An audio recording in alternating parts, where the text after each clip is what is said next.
So what if the secret to building a truly brilliant AI wasn't just about its size, but about the recipe you use to train it?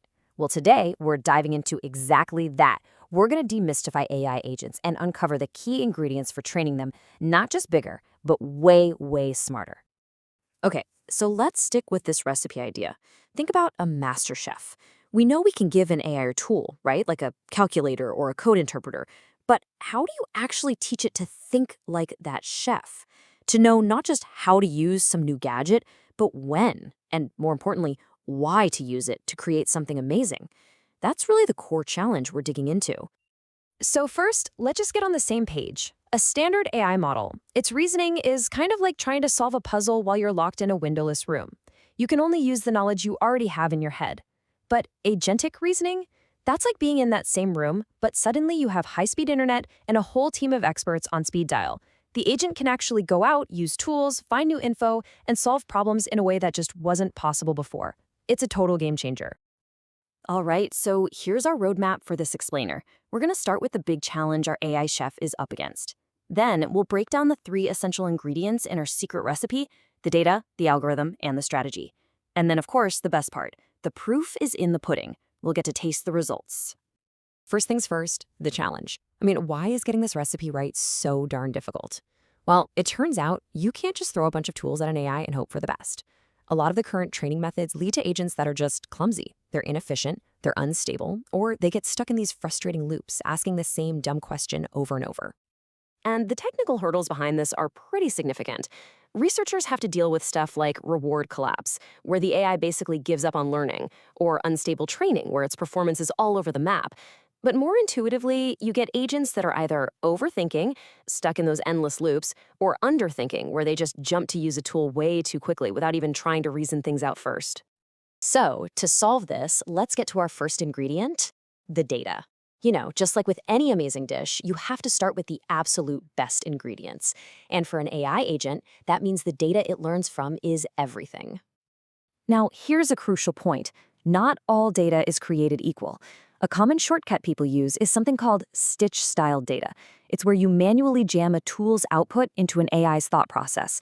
It's kind of like giving a student the answer to a math problem without showing them any of the work. It's a messy patchwork. Real end-to-end data, though, that's like a smooth, coherent piece of fabric. It shows the AI's entire thought process, including those critical moments of deciding when to use a tool and even how to recover when it makes a mistake. And this is where it gets absolutely wild. Just look at the impact of this on a really tough math test. A model trained on that fake stitched data, it scored a measly 4%. Pathetic. But the exact same model trained on the real end-to-end data, it scored over 33%. That is a massive, nearly 8 times improvement just by using better ingredients. It's night and day. So the huge takeaway here is that you have to start with high-quality, diverse, real-world data. It's non-negotiable. It's like giving that chef a pantry that's fully stocked with fresh, exciting ingredients. It encourages the AI to keep trying new things instead of just getting stuck in a rut. It's the foundation for everything else in our recipe. Okay, so we've got our amazing, high-quality data. But even the best ingredients won't make a great dish if you don't have the right cooking technique. And that's where our second ingredient comes in, the algorithm. Now, a key concept here is something called policy entropy. It sounds kind of nerdy, but it's basically just a measure of the AI's creativity or its randomness. If the entropy is too low, the agent is boring. It gets stuck in a rut, never trying new approaches. But if it's too high, it's just chaotic and unstable, totally unpredictable. The real secret sauce is finding that perfect balance right in the middle. And the researchers found 3 simple but really powerful tweaks to get this balance right. First, they clipped higher, which is kind of like loosening the reins on the AI, giving it a bit more freedom to explore. Second, they gently penalized the AI for rambling on or giving responses that were just too long. And third, they made sure every single part of the AI's thinking, every little token, actually contributes to the learning process. No wasted effort. All right, so we've got our quality data and we have a finely tuned algorithm. Now for our final crucial ingredient, the overall strategy. This is all about how the AI decides to balance its own thinking versus asking a tool for help. And here we see 2 totally different styles. You've got reactive mode, which is like a panicked assistant who's constantly interrupting you with questions, making tons of rapid-fire tool calls that usually don't even work. Then you have deliberative mode. This is like a calm, cool chess master, thinking several moves ahead before making just a few, very thoughtful and much more successful moves. So the key point, and the researchers said it perfectly, is a quality over quantity principle. It's not about which agent uses tools the most often. The smartest agents are the ones that use the most wisely. They actually invest in thinking first. And I mean, the proof is right here. The numbers don't lie. Agents in that thoughtful, deliberative mode have a success rate of over 70% when they use a tool. The reactive ones, they barely crack 30%. Thinking before you act really, really pays off. All right, we've got our 3 ingredients all lined up: the high-quality data, the balanced algorithm, and that deliberate strategy. Now it's time for the moment of truth. Let's see what happens when we put it all together. Time for the taste test. So, using this 3-part recipe, the researchers trained a brand new model, and they called it DemyAgent. And get this, it's only a 4 billion parameter model. By today's standards, that's like a tiny, fuel-efficient smart car compared to a giant, gas-guzzling semi-truck. And what happened next was a total David versus Goliath story.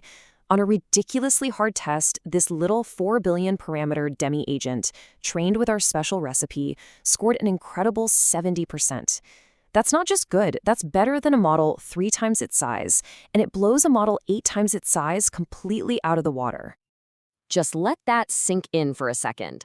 A model 8 times smaller achieved state-of-the-art performance. This proves without a doubt that a smarter training recipe is so much more important than just raw size. It's not about how big the model is, it's about how well it's been taught to think.